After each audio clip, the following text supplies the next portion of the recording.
С вами юрист Валерий Табаков. Сегодня я вынужден говорить о журналистском и моральном падении, которое трудно игнорировать. О падении выдающегося блогера Янины Соколовой.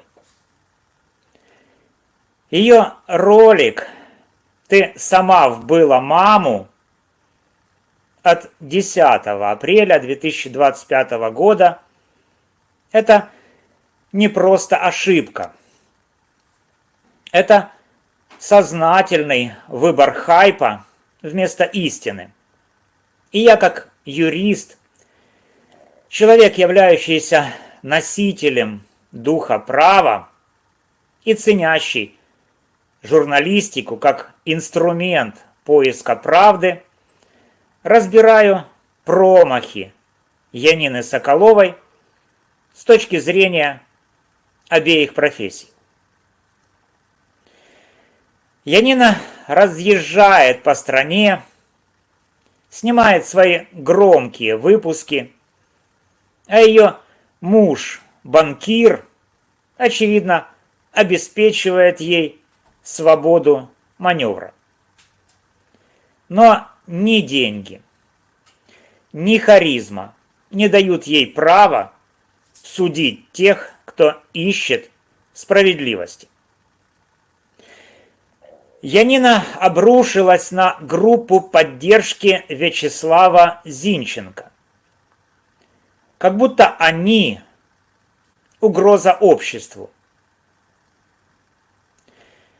Эти женщины, которые месяцами ходят на суды, носят футболки «Зинченко невиновен», пишут в соцсетях, для нее лишь мишень для сарказма.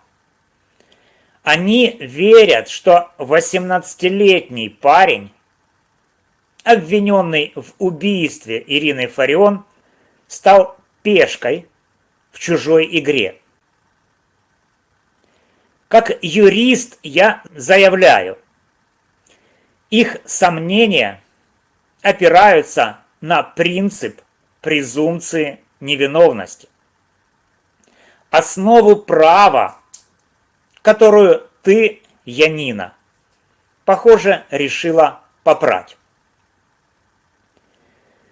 С точки зрения журналистики, провал профессионализма. Она не дала группе поддержки Зинченко ни слова, чтобы объяснить, почему они подозревают, что у Софии Особы, дочери Фарион, мог быть мотив для убийства своей матери. Это тяжелый вопрос, и я не утверждаю его неоспоримость. Но журналистика – это не про то, чтобы затыкать рты, а про то, чтобы скрывать правду, даже если она колет глаза. Вместо этого Янина выбрала пафосный монолог, где София – жертва, а группа поддержки Зинченко – злодеи. Где твой репортаж, Янина? Где попытка понять, что стоит за их обвинениями? Ты просто нагнетаешь эмоции, думая, что это сойдет за расследование. Но давай о самом твоем вопиющем шаге. В ролике ты предположила, что группа поддержки Зинченко работает по методичкам ФСБ, руководствуется из-за границы и пропитана антимайдановскими настроениями. Более того, ты призвала СБУ заняться этими женщинами, как будто бы они агенты Кремля. Янина, это не журналистика. Это безответственная клевета. Где доказательства? Где факты, подтверждающие твои фантазии о руке Москвы? Как юрист я скажу, такие обвинения без улик – это подстрекательство, которое подрывает доверие к правосудию. Ты не только демонизировала группу поддержки Зинченко, но и подставила их под удар, прекрасно понимая, что в военное время такие слова, как спичка в пороховом погребе.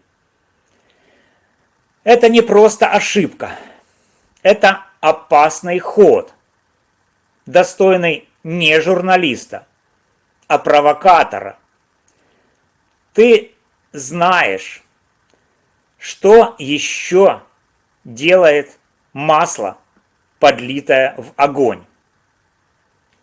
И именно ты, Янина, в 2023 году на своем рандеву дала Фарион трибуну, где она обрушилась на русскоговорящих бойцов ВСУ, назвав их сбродом и едва ли не предателями.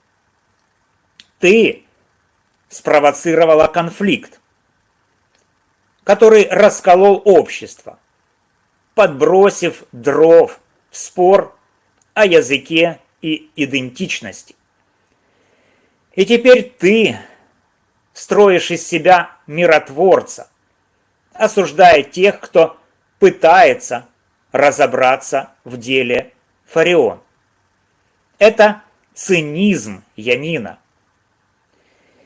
Ты сама подлила бензина в пожар, а теперь указываешь пальцем на других, как будто твои руки чисты.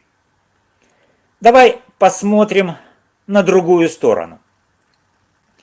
Сторонники Софии Особы, которых ты так рьяно защищаешь, нередко прикрываются национализмом, который скатывается в этно-нациоцентризм.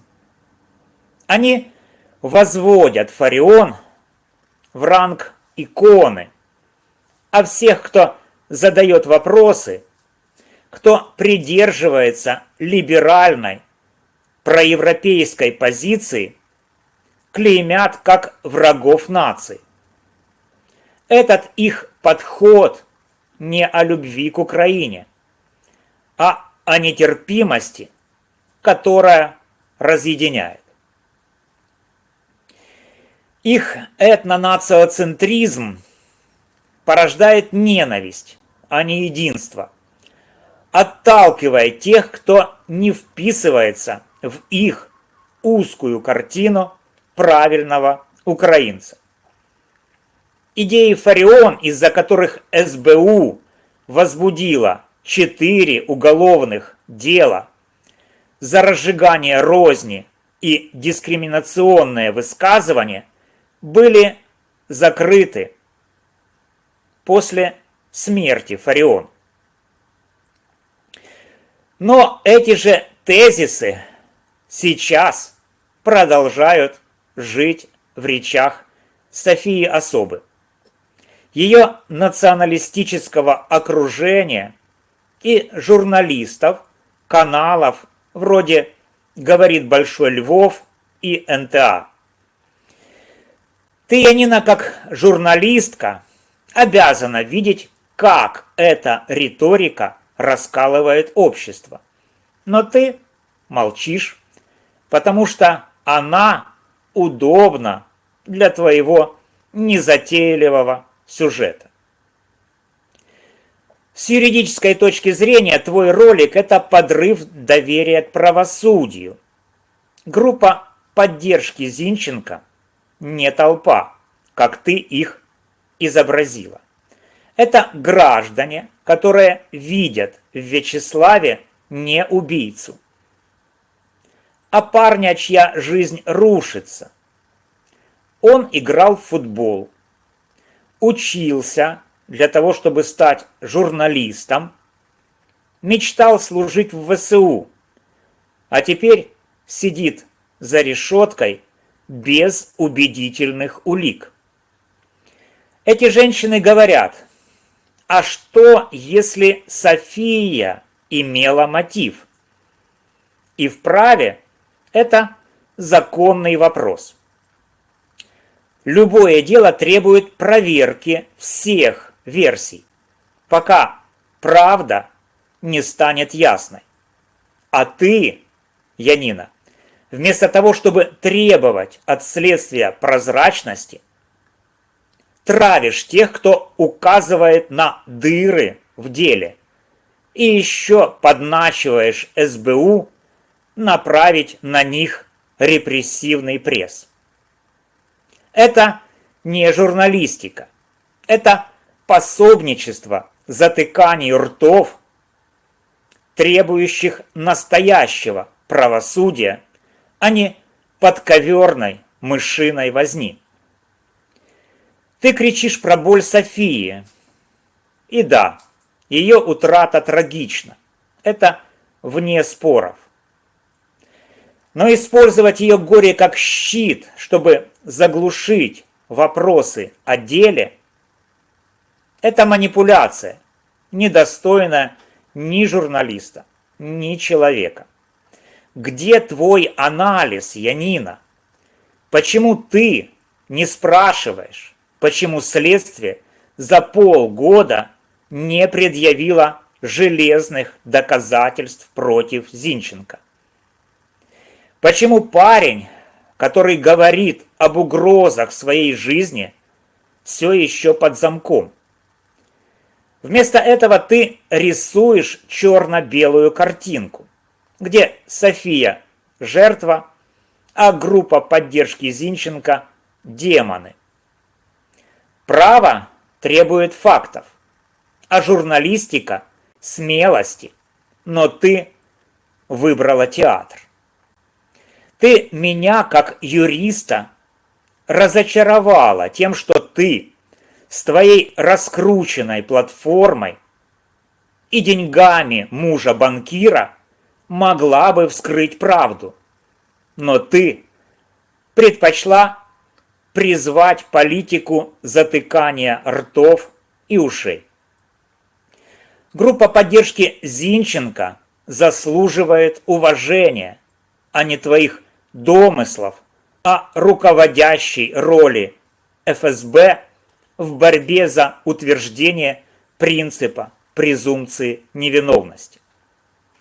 Они видят, как парня держат в клетке, и не молчат. Их вопросы о мотиве Софии – это не травля, а требование прозрачности. А сторонники Софии с их этно-нациоцентризмом, подогреваемым каналами вроде «Говорит Большой Львов» и НТА, являются продолжателями идей Фарион, которые СБУ не раз считала токсичными. Ты, Янина, как журналистка, обязана разоблачать эту нетерпимость, а не подыгрывать ей. Янина, если ты и вправду за правду, притормози. Признай, что ты сама дала старт ненависти, вытащив на свет слова Фарион о русскоговорящих воинах. Перестань бросаться обвинениями в ФСБ без улик. Это не журналистика. Это клевета. Начни работать. Езжай во Львов. Разбирайся, почему дело Фарион буксует. Потребуй настоящих улик. Узнай, кто уже получил награды за раскрытие преступления, а теперь отрабатывает свое незаслуженное материальное вознаграждение. Группа поддержки Зинченко – это голос тех, кто верит в невиновность парня и имеет право подозревать, в том числе Софию Особу, до тех пор, пока все не станет абсолютно ясно. Они не враги, а ты, увы, пока лишь помеха, шум, заглушающий мелодию правды. Спасибо, друзья, за внимание. С вами был юрист Валерий Табаков. Юрист, который сражается за закон, за правосудие и за настоящую журналистику. Янина, выбор за тобой. Спектакль или истина? Спасибо за внимание. До новых встреч.